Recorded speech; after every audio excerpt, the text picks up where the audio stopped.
Baik, saudara saksi Dr. Arif Riyadi Arifin tadi mengatakan adalah saudara kandung dari terdakwa Arif Rahman Arifin. Mungkin dapat saudara saksi sampaikan hubungan saudara kandung seperti apa? Mike. Ya, terima kasih. Arif Rahman Arifin ini adalah adik kandung saya. Jadi percis di bawah saya. Kami 4 bersaudara, saya anak pertama. Arif Rahman Arifin ini ialah adik saya langsung. Berarti saudara terdakwa ini anak kedua? Iya, anak kedua. Terpaut usia berapa tahun? Saya lahir 1978, adik saya 1980, 2 tahun jadinya. Terpaut 2 tahun ya. Saudara saat ini masih bekerja berprofesi sebagai dokter tadi ya? Iya, saya berprofesi sebagai dokter. 4 bersaudara ini profesinya apa saja? Yang pertama saya dokter, yang kedua adik saya Arif Rahman, yang ketiga Arif Fadila itu sebagai pengacara, yang keempat perempuan ibu rumah tangga. Baik. Dalam persidangan lalu disampaikan bahwa orang tua dari terdakwa ini adalah seorang anggota kepolisian. Betul, orang tua saya, bapak saya pensiunan polisi berpangkat Irjen Pol. Oke.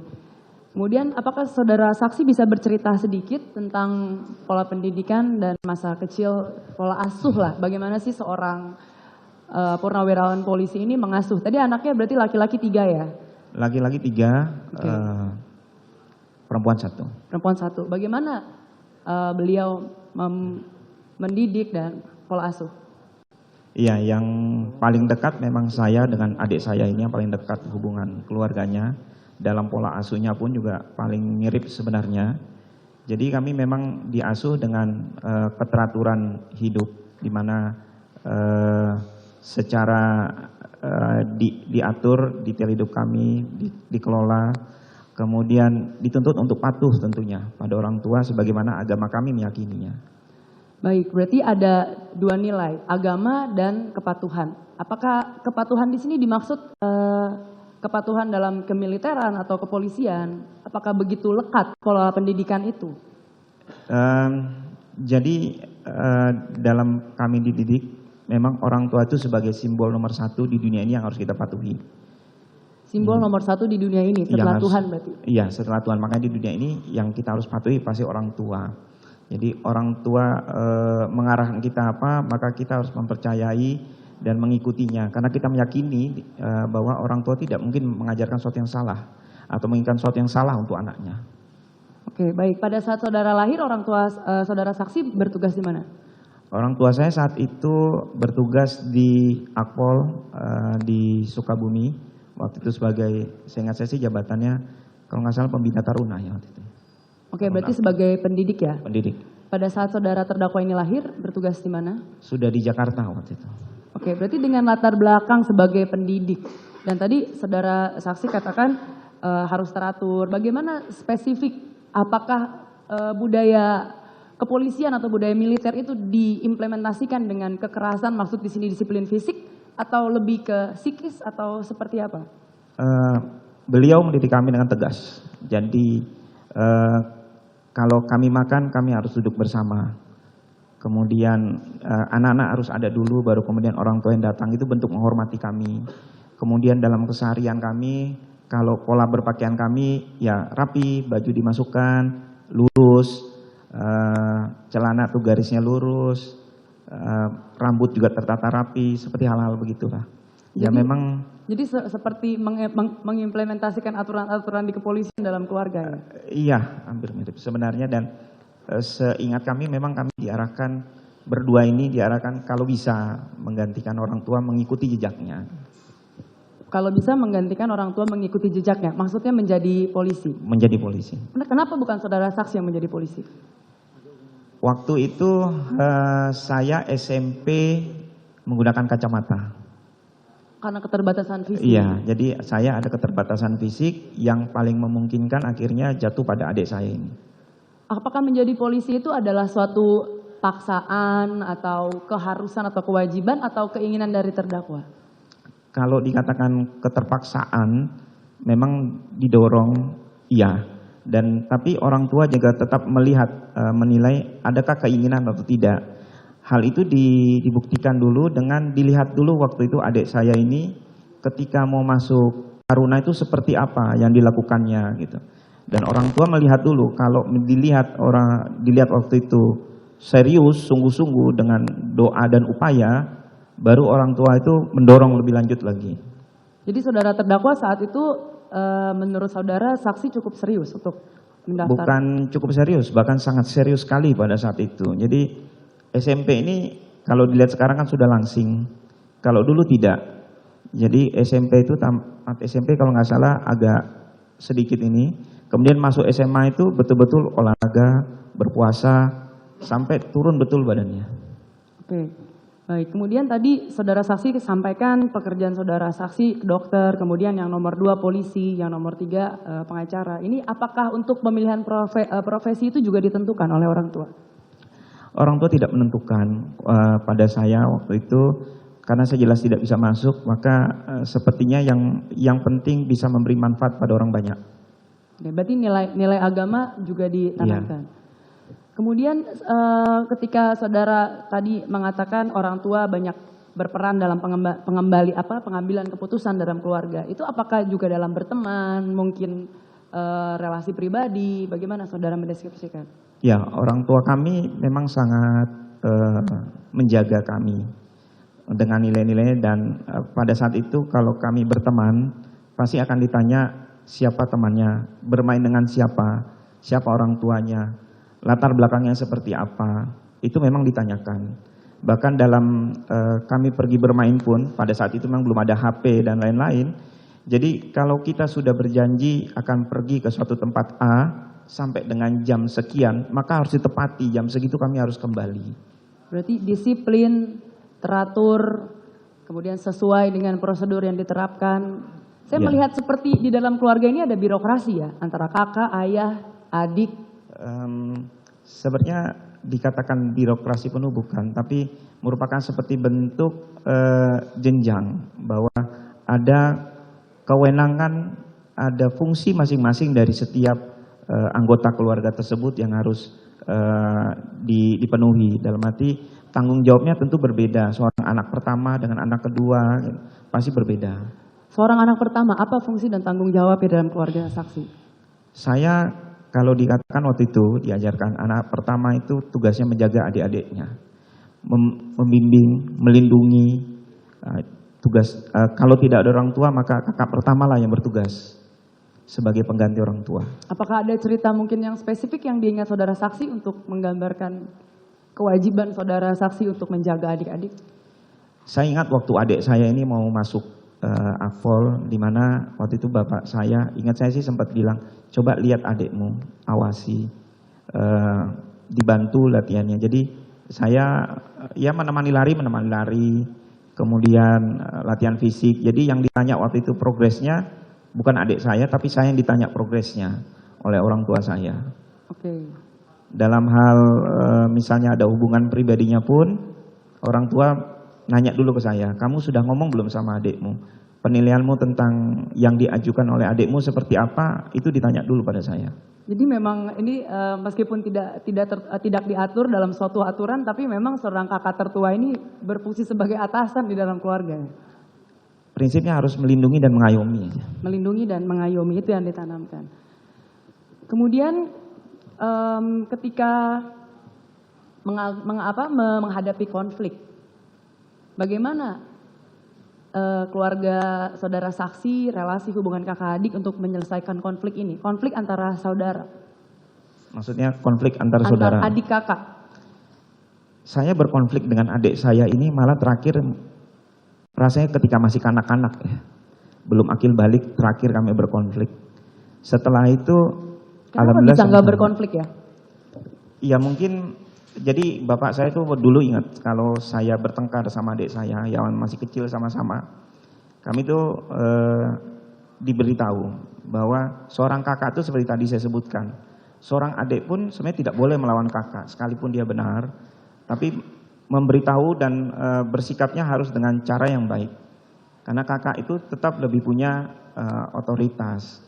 Sehingga adik pun tidak bisa langsung membangkang, mesti memberitahu dengan cara yang baik.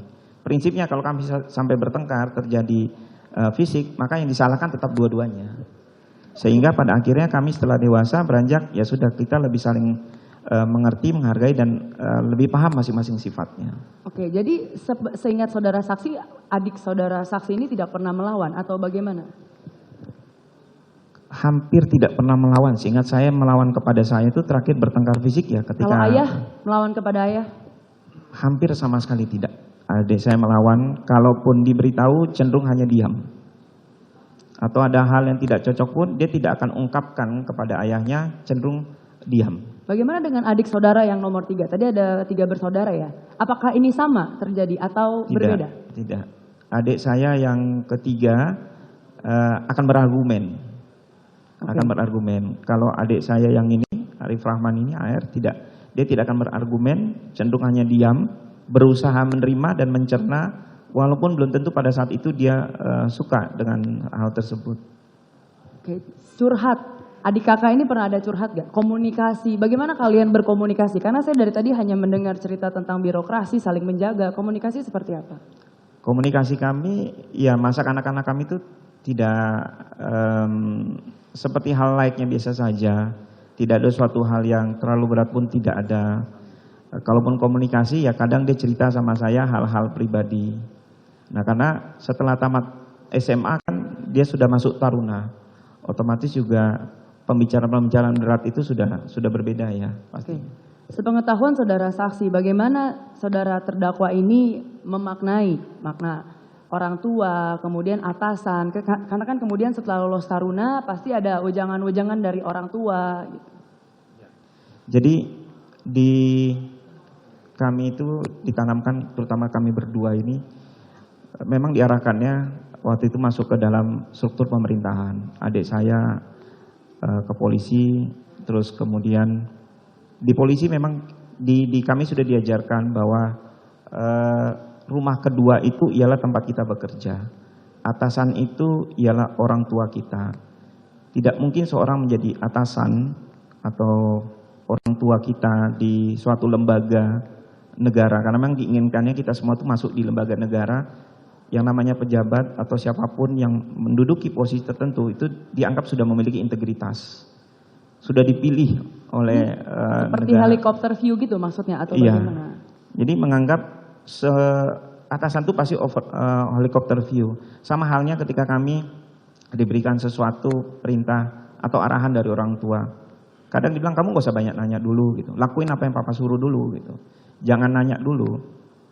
Pengetahuan saya lebih banyak daripada kamu. Usia saya lebih tua, saya lebih banyak pengalaman, ikuti dulu. Nanti baru kamu tahu belakangan. Pada akhirnya ya di dalam kita pun bekerja, memang diarahkannya seperti itu juga. Jadi memang dianggap rumah kedua tempat berdinas adalah rumah kedua. Dan kemudian di rumah kedua ini atasan itu adalah orang tuanya. Atasan orang tua, bawahan ialah junior-junior itu merupakan keluarga. Jadi kami dididiknya seperti itu. Jadi seperti ada replikasi ya di keluarga dan di dinas. Iya, hampir seperti itu. Oke, kemudian ketika kasus ini bergulir, apakah pernah ada yang disampaikan oleh saudara terdakwa kepada saudara saksi sebagai saudara? Saya sama dia menghargai hubungannya. Jadi kalau yang berhubungan dengan pekerjaan saya tidak bertanya banyak. Karena saya tahu juga ada rahasia-rahasia tentu yang rahasia pekerjaan yang tidak boleh disampaikan sekalipun pada keluarga. Tapi untuk perkara ini memang saya sempat menanyakan. Saya cuma bertanya, Dek, apakah kamu terlibat? Dia bilang tidak. Dan saya mempercayai kalau adik saya sudah bertanya, adik saya itu kalau dia jawab tidak, maka tidak. Kalau dia tahu dan tidak mau memberitahu saya, dia akan lebih diam. Oke, baik. Kemudian terkait dengan masalah, apakah saudara terdakwa ini selain masalah yang sekarang sedang dihadapi, apakah juga memiliki masalah yang cukup besar dalam hidupnya? Seingat saya, masalah yang berat pernah dihadapi ialah kehilangan putranya. Pada saat kehilangan putranya? Ya, jadi adik saya ini sebenarnya anaknya 4. Putra nomor 1-nya itu meninggal dunia di usia masih muda. Jadi itu beban yang beratnya di situ sebenarnya. Jadi itu kurang lebih itu adalah masalah yang terbesar. Bagaimana dia menghadapi masalah itu? Penyakitnya waktu itu memang suatu keganasan, jadi tumor, dan itu butuh perjuangan untuk menghadapinya. Dalam menghadapinya saja banyak pilihan, bahkan saya pun menyarankan pilihan-pilihan terapi untuk pengobatan, tapi lebih cenderung setiap kali saya sarankan untuk obat apa atau berobat kemana, dia akan bertanya dulu, saya ngomong dulu sama papa. Padahal saudara saksi dokter ya? Padahal saya dokter, tapi tetap memintanya persetujuan dari orang tua dulu yang dia inginkan, seperti itu. Jadi memang orang tua ini sangat berperan ya di dalam keluarga ini, ayah ya terutama. Ayah. Oke. Baik, kemudian ketika itu kan dalam menghadapi masalah, bagaimana dengan dinas ketika mungkin dalam menjalankan profesinya sebagai polisi, apakah juga kerap melakukan konsultasi dengan ayah, seberapa signifikan pendapat ayah? Kalau itu saya kurang tahu pasti, tapi hanya kadang-kadang saya dengar dia bertanya pada orang tua saya. Tapi kalau dia bertanya, memang metode pembelajarannya yang diberikan orang tua agak berbeda. Sehingga kadang dia hanya mendengar saja. Mendengar dan dia mencerna, tapi lebih cenderungnya sih kebanyakan ikut apa yang dikatakan orang tua. Oke, berarti perwakilan keluarga ini orang tua melihatnya sebagai cerminan keluarga yang tidak boleh mencoreng nama Betul. keluarga gitu ya. Ya, orang tua selalu berpesan, pokoknya jangan sampai memalukan nama orang tua, itu aja. Oke, Apapun yang dilakukan jangan memalukan nama orang tua. Oke. Kasus ini kemudian disiarkan di seluruh Indonesia dan kemudian sampai berdampak pada PTDH saudara terdakwa. Bagaimana pendapat saudara saksi memaknai kejadian yang dihadapi oleh terdakwa dan bagaimana menurut pendapat saudara saksi? Ya, kalau menurut kami keluarga belum pernah menghadapi kejadian seperti ini sebelumnya. Tidak ada dari kami yang pernah terlibat dengan masalah hukum, tidak ada. Tentunya ini sangat berat sekali kami hadapi. Apalagi adik saya ini merupakan kebanggaan kami semua. Jadi ini berat buat kami semuanya. Bagaimana orang tua saudara saksi, terutama ayah? Yang jelas kami semua tetap mendukung.